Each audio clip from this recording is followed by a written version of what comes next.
আপনাদের কাছে অনুরোধ নয়, দাবি জানাচ্ছি, ভয়কে পেছনে রেখে সাহসকে সামনে এনে ভোট কেন্দ্রে যান। আপনার একটি ভোট শুধু একটি সরকার নির্বাচন করবে না, এটি 17 বছরের নীরবতার জবাব দেবে।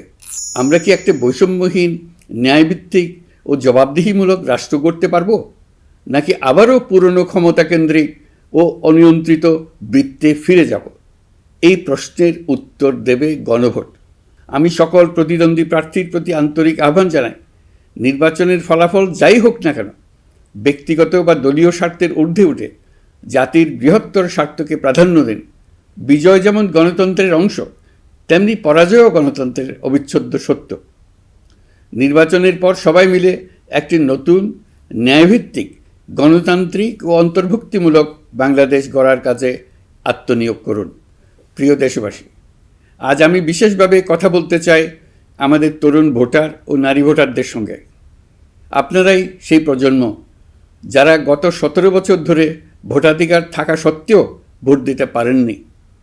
আপনারা বড় হয়েছেন এমন এক বাস্তবতায় যেখানে ভোটের মুখোশ ছিল কিন্তু ভোট ছিল না, ব্যালট ছিল কিন্তু ভোটার ছিল না। এই দীর্ঘ সময়ের বঞ্চনা ও অবদমনের সবচেয়ে বড় মূল্য জাতিকে প্রতিদিন দিতে হয়েছে।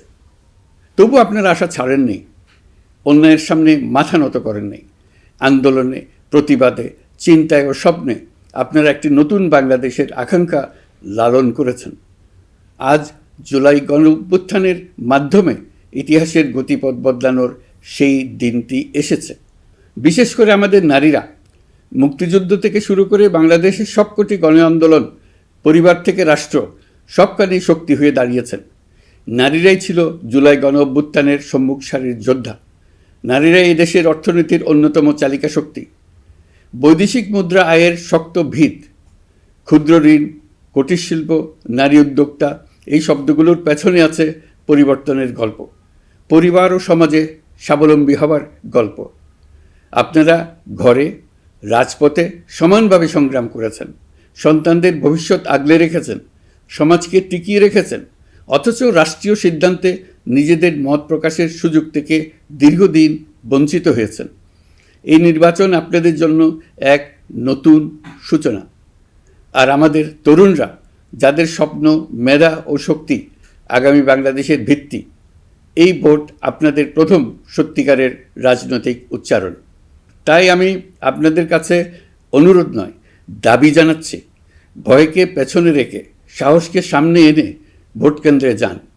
আপনার একটি ভোট শুধু একটি সরকার নির্বাচন করবে না, এটি 17 বছরের নীরবতার জবাব দেবে, বাধাহীন ফেসিবাদের জবাব দেবে, জাতিকে নতুনভাবে গঠিত করবে এবং প্রমাণ করবে এই দেশ তার তরুণ ও নারী এবং সংগ্রামী জনতার কণ্ঠ আর কোনো দিন হারাতে দেবে না।